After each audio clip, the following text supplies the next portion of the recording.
Welcome to Harping on Rugby. My name is Jeff Pagano, and this is the second of our preseason pods where we look at the squads of each of the four Irish provinces ahead of the 22-23 campaign. Joining me today to talk about Munster's prospects is someone making their debut on the pod. We've been following his blog and Twitter account for a while now, and we're delighted he agreed to come on and talk to us. Welcome to Mr. Caelan Scully.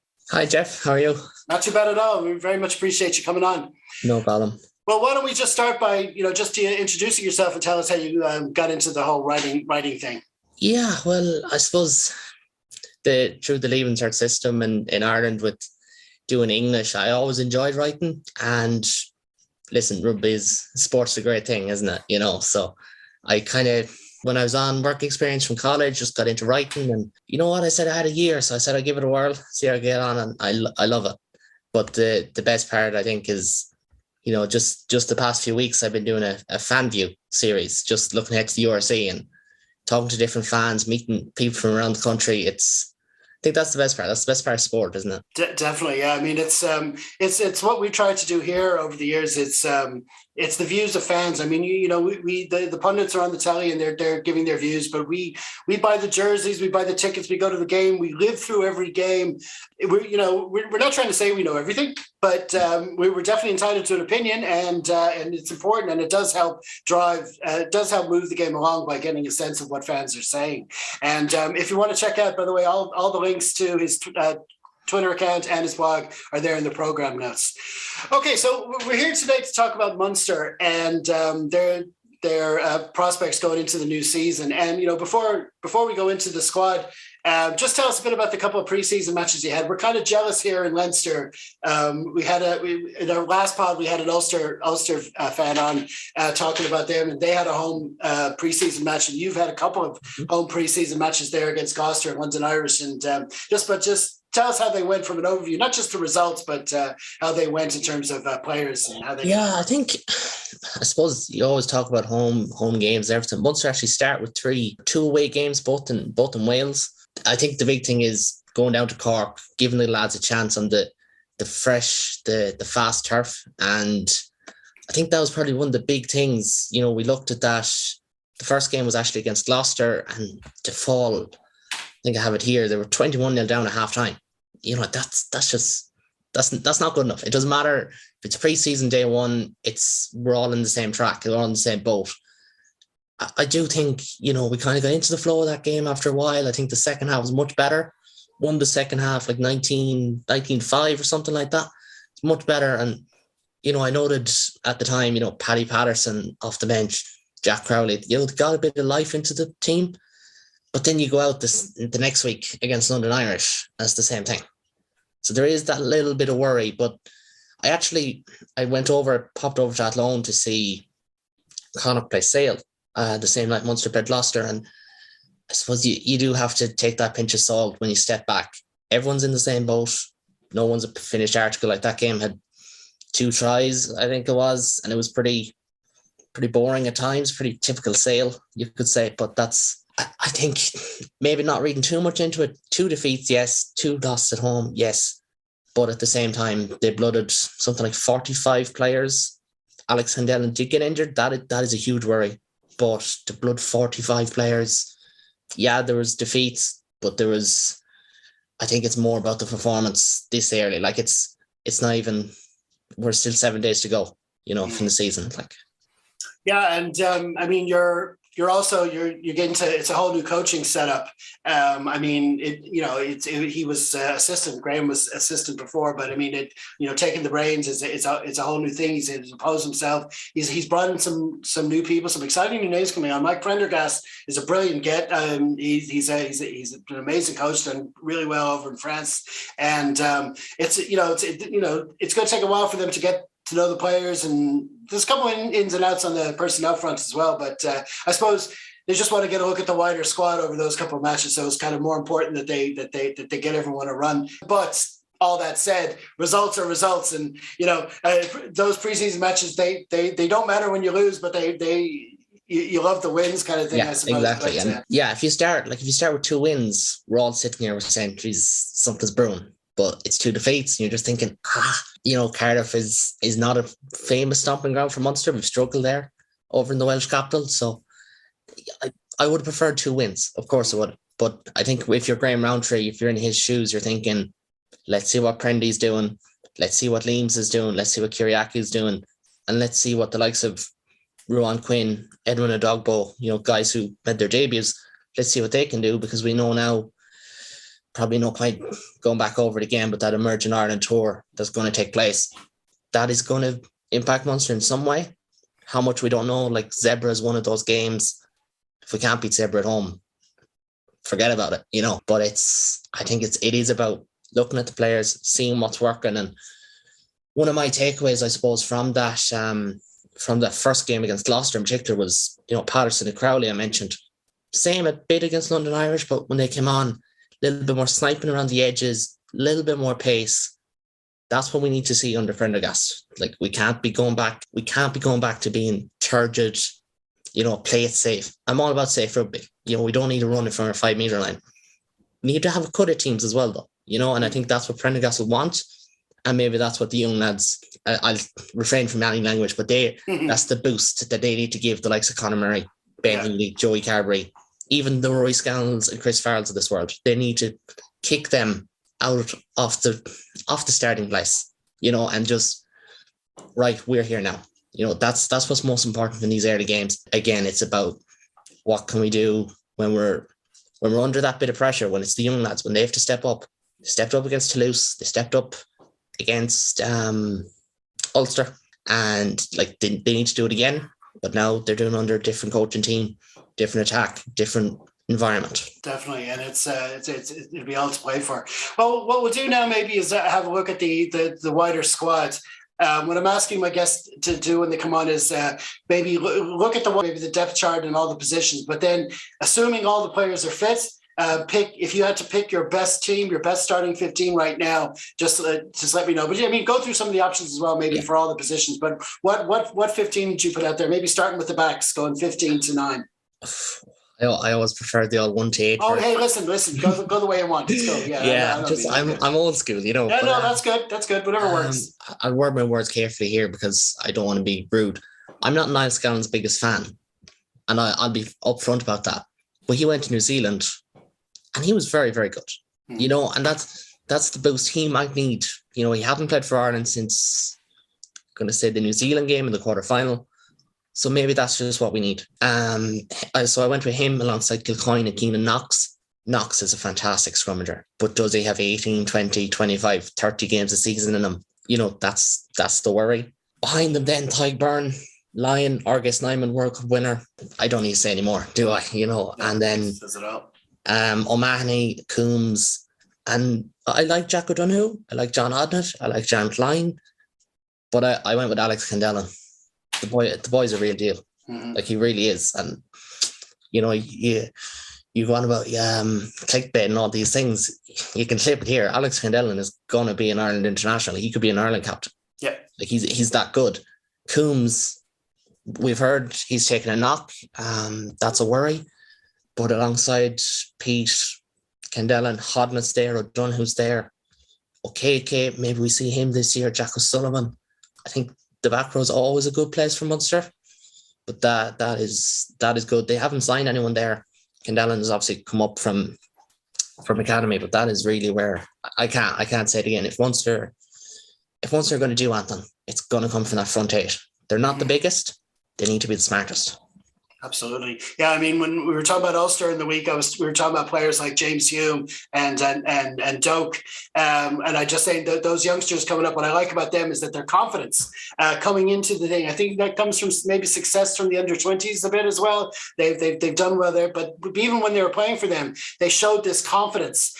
This year we had James Cohan as well. All these players, they're playing with such belief in themselves, and they're coming to the top level ready to go. And Candela is definitely one of those players, and he's just this could be his year to break into the team, so you can totally see him in that starting pack. Yeah, 100%. And like Finian Wycherley, it feels like he's had a chance, but now he may need to look from the outside in if Argus Nyman's there, and possibly with Knox he may need another year, as hard and all as that is, because God, Munster fans get frustrated seeing Stephen Archer togging out 20 times a season. He's been a great servant, don't get me wrong, but we do need to move on and succession plan. But speaking of Kendall and the young lads who grab a game by the scruff of the neck, I really want to see Craig Casey in there, but I love Conor Murray. So it is tough, but I just think with Casey in particular, that extra game, he didn't get much of a chance. He did in the first game and he did well. And I think he always brings something. He brings something different, and I alluded to earlier, the sniping around the edges, the quick ball, just that little half a second. We see it with Ireland, we see it with Gibson Park. Every half second makes a huge difference. And I think if he can grab onto that jersey a year out from a World Cup or in a World Cup season, maybe we're having a conversation before Paris against South Africa where we're saying Craig Casey has to be on the bench. This is the spectrum we look through a World Cup season in, because Casey, Kendellen, these guys have to put their name not only on the red shirt but also on the green shirt. They want to be there, and I think Casey alongside Carberry under Prendergast, I think that could be a staple. You talk about in soccer making a big move early on. That could be the one by bringing in Casey alongside Joey Carberry. So you're saying you have Casey at 9? I have, yeah. Okay. I really want to go Conor Murray. Don't get me wrong, because Conor is, in my opinion, Munster's best 9 ever. Mm-hmm. But you look at what Prendergast did at Racing, and he had Russell and Zebo, Beale, Teddy Thomas. These lads don't play off slow moving quickly. Yeah, exactly. Yeah, it's not. Listen, Andrew Conway, if I put a high ball up there, I'm going to back him to win it 9 times out of 10. Mm-hmm. But that's not how Munster are winning games. We know that now. We know that we need that spark. We almost dethroned Toulouse, but we didn't.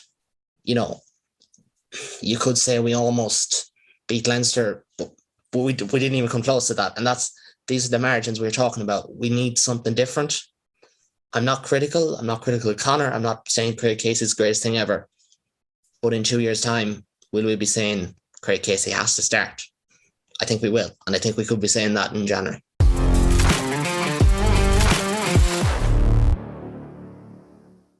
Okay, so that's Casey at 9, and you go with Joey at 10. I go with Joey, yeah. I'm a big fan of Joey. I just think I was there in Thomond when we beat Exeter, and there's just something, I love all sport, I love golf. It's like when Rory or Tiger just get in the zone. And when Joey Carberry gets in the zone, he's just so nice to watch. And I'd love to say again, going back to Prendergast, I'm building up Prendergast to be the messiah here, but he could get Joey Carberry taken. Yep. And if he does, we know how good Joey is. But then outside him, then I've actually gone with Chris Farrell as a 12, and you're just thinking, Jesus, it's. Chris Farrell is a great player. He's a brilliant defender. Is he a great 12 or 13? Do we have a great 12? I don't think we do. Maybe Antoine Frisch can do that. He's one of the new guys. Has his Fekitoa, who he has to start. We're not bringing in a World Cup winner to sit him on the bench. If I'm to go Fekitoa or Farrell, my own rugby philosophy is get the man who can get into more space. And that's Fekitoa. So put him in the 13 channel. And I've often said Farrell as a 12 could be interesting because he has lacked a bit of pace. We've seen it against Ulster in that quarterfinal. He does lack that bit of pace on the turn. Maybe if we push him into 12, you just not protect him because he's a very competent defender, but just help him out a small bit. And he's a good distributor. He can go for a ball, can get offloads. He's a bit of that, as we used to say back in the day, the extra wing forward in the back line because he's a big man. So although it might seem like boring Munster rugby again, going with a big man at 12, as opposed to, you could say Roy Scannell is the kick and the pass and whatever. I think Farrell and Fekitoa would be on my centres. Okay. And then on the wings? You can't drop Keith Earls. Mm-hmm. You can't drop Andrew Conway. You can't drop Simon Zebo. And you can't drop Mike Haley. For the train doesn't go. I will say it's a bit of a worry. We don't know what's behind them because they are 4 international players. Munster's top try scorer, Ireland's second top try scorer. Andrew Conway gave us that moment against Toulon. I don't know what records he has, but he gave us that moment against Toulon. He's a fantastic player. And Mike Haley is like Hugo Keenan, like Rob Kearney. He's just Mr. Dependable. So I've gone with Conway on the right and Earls on the left. I still think you look at that quarterfinal when everything was going horribly, when you wanted to turn off the television against Ulster because it was awful. Who stood up? Keith Earls. You look at that game against Toulouse, 100 or 105 minutes or 5 minutes to go in the game. Munster kick long. Who's the one leading the kick chase? Keith Earls. He goes down with cramp afterwards. He's not going down with cramp beforehand. Mm-hmm. And you look at Roundtree, and Roundtree looks, there's heart, there's dog, he's going to tap into that emotional energy. Keith Earls is that man. And as much as I love Simon Zebo, as there in Thomond, when he scored that try opening day of the season, there was 8,000 people there could have been 80. Everyone loves Simon Zebo, but, and there is a big but, I just think Earls is still ahead of him. Mm-hmm. There's a reason why Andy Farrell's gone back to Earls. There's a reason why Joe Schmidt always went back to Earls. He is reliable, he's an incredible try scorer, and he's a leader.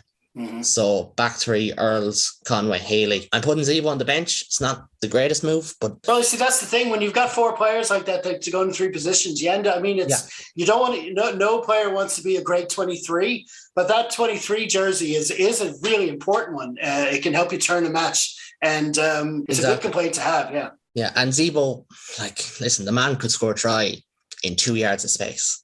Like, he does great things. And I actually think if this was 2 years earlier, and this is nothing, I know Zebo's weight and his fitness has always been talked about, probably unfairly to a degree, but we've seen it at Heineken Cup final 2020 against Exeter. Russell and Zebo were just brilliant at 10 and 15. And I'd love to see them do that. But then again, you can't drop Mike Haley. If you do drop Mike Haley, he goes out of the 23. He's too good to go out of the 23 because you can't put him at number 23. I talked about philosophy there earlier. I am not going with a 6-2 split. Like, I'm just not doing it. And I just think Zebo brings that spark off the bench.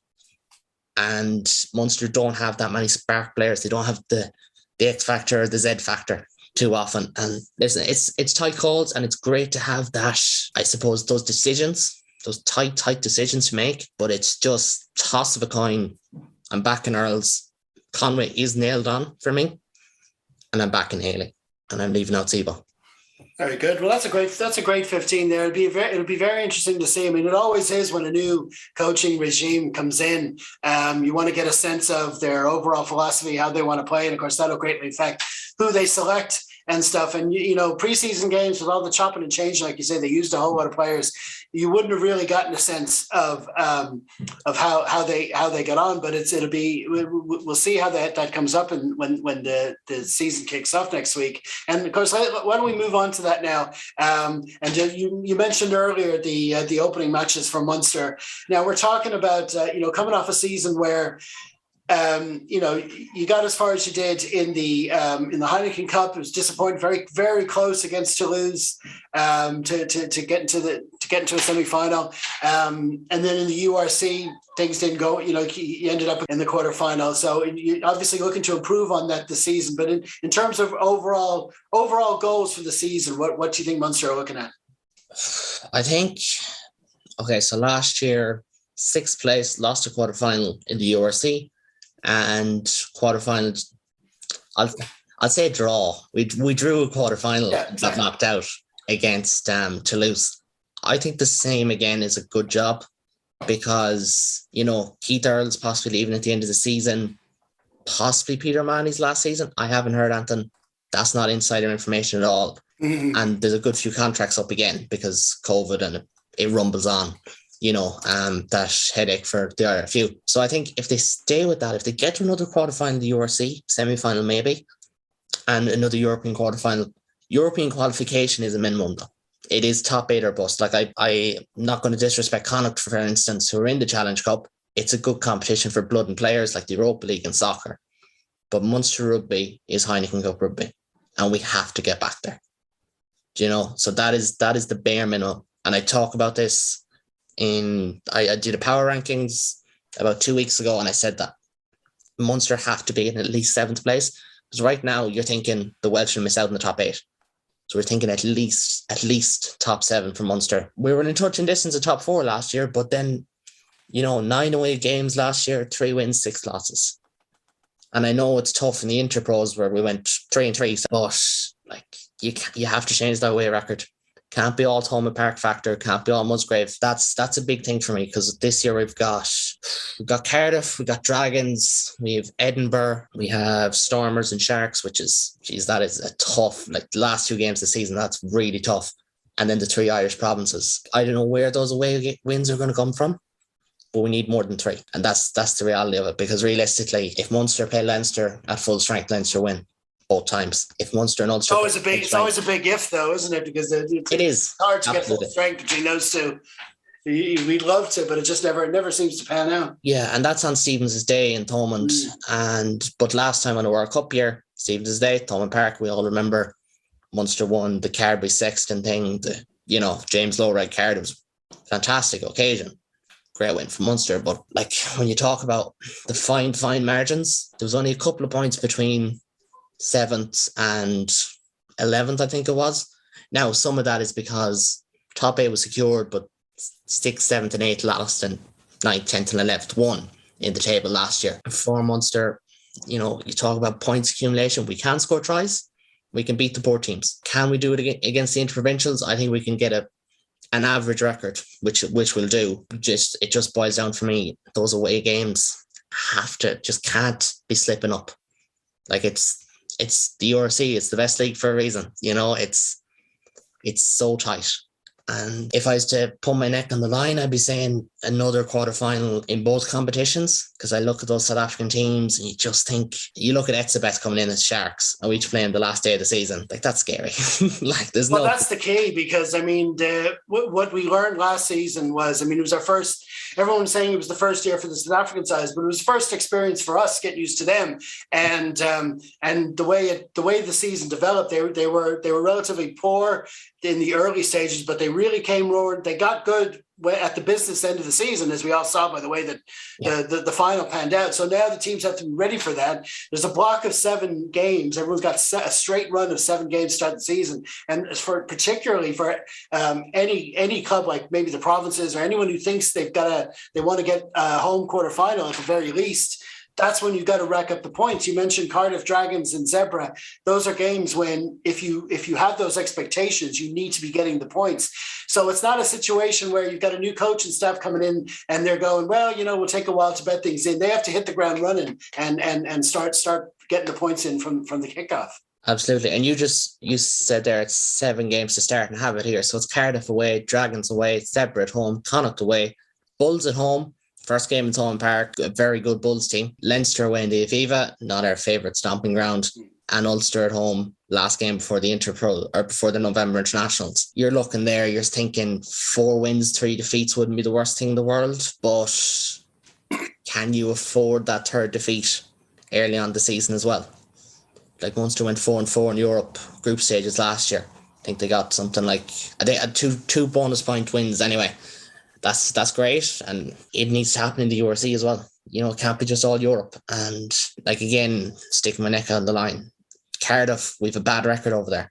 Dragons, I actually think Dragons could come in under the radar this year. They're not going to push top 8, but I don't think they'll be a team that Munster bet by 60 points last year in the freezing cold where you couldn't move, never mind throw the ball around. Zebra, again, if we don't beat Zebra, Connacht in their first home game of the season in the new pitch in October, like a full month into the season, we've played Connacht. Like, that's going to be tough. It always is. Home games in the URC in Thomond Park.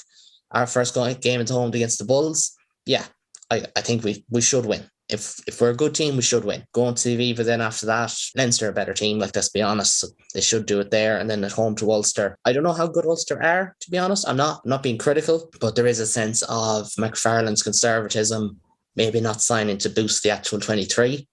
So I think those 7 games, 5 wins. We need 5 wins. And the first 3, it's the Cardiff game. It's like, I've overused soccer now, but a friend of mine's an Arsenal fan. He's like, we can do well, but providing we win the first game, which is against Palace, because they had a bad record against them. We have a bad record against Cardiff. We can get a monkey off our back straight out the door by beating them. We don't know if the game will go ahead. We don't know what the story is with teams, or, will Faletau play, Liam Williams play? But that block of games, yeah, we'd love to see it at the business end of the season.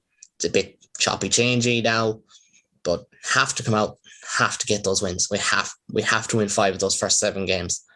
Otherwise, we might be maybe not on the back foot, maybe not outside the top 8 or anything, not with 4 wins. Like, it's not going to be the case, but we'll definitely feel like the other challengers of Leinster, Ulster, Bulls, Stormers, Sharks, we might be looking on the outside of them. And that wouldn't be great. Yeah, because it is a long season. It always has been in the URC, but it's not as bad as the top 14, which kind of starts before the last season ended almost, it seems. But the URC, because of that dynamic of the South African teams, when you all know they're going to get better as the season goes on. So where you're standing in October, it doesn't necessarily going to translate to a top 8 finish in May. So it does give that extra pressure in the first 7 games, so it's going to be exciting. So it's a lot to look forward to in those first few weeks. So we'll see how Graham gets on and what kind of team he puts out there. But listen, Ken, we're gonna leave it there. That's brilliant. Thanks very much for now. Many thanks for joining me. Best of luck to yourself for the season. We'll hope to talk to you again soon. Likewise, and hopefully Leinster go well, but not too well. That's the same in reverse for me. Thanks very much. Perfect. So that's it for now. Thanks for tuning in. Keep an eye on our feed, as on our next pod, it'll be Leinster's turn to go into the spotlight, with Connacht to follow a couple of days later. As always, be sure to enjoy your rugby wherever you are. We'll talk to you soon. Stay safe, everyone. Slán.